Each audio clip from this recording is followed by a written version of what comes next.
دنیا کی نظروں میں ایک شہر تہران، جہاں ایک نازک سیز فائر قائم ہے۔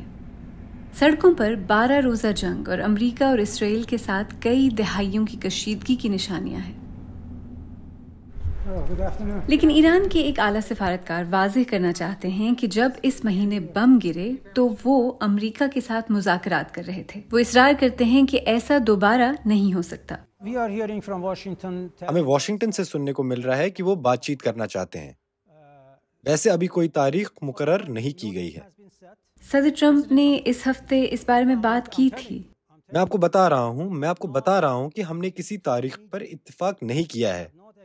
ہم نے طریقہ کار پر اتفاق نہیں کیا ہے۔ ابھی ہم اس سوال کا جواب تلاش کر رہے ہیں کہ کیا ہم بات چیت کے دوران جارحیت کے کسی عمل کو پھر سے دیکھنے جا رہے ہیں۔ سیٹلائٹ تصاویر سے پتہ چلتا ہے کہ ایران کے جوہری مقامات کو شدید نقصان پہنچا ہے، لیکن ایران اب بھی کہتا ہے کہ وہ یورینیم کی افزودگی نہیں روکے گا۔ ہم ایسی تجاویز پر کیوں رضامند ہوں؟ کیونکہ ایرانیوں نے اس دورے پر ہمیں بتایا ہے کہ ایران نے یورینیم کی افزودگی کے لیے بہت بھاری قیمت ادا کی ہے، جس سے آپ کے یورپی پارٹنرز میں بھی شک پیدا ہوئے کہ آپ 60% تک افزودگی کیوں کر رہے تھے۔ یہ ضروری نہیں تھا۔ سب سے پہلے 60% ایسی چیز ہے جو پرامن مقاصد کے لیے استعمال ہو رہی ہے۔ لیکن اس نے شک کی یہ صورتحال پیدا کی۔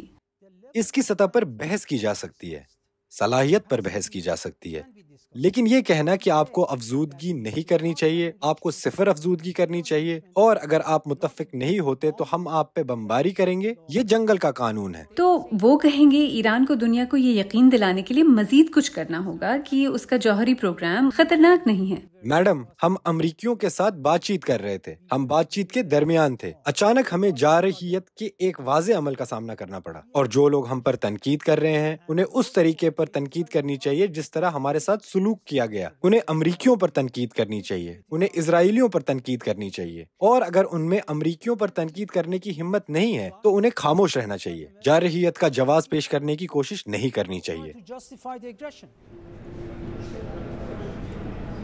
ایرانیوں کو ڈر ہے کہ جنگ کا اندھیرا واپس آ جائے گا۔ ان کے دن اس ضمانت کے بغیر گزر رہے ہیں کہ زندگی بہتر ہوگی یا بدتر۔ ان کی زندگیاں ایک پرانی دشمنی کے ہاتھوں یا غمال بنی ہوئی ہیں۔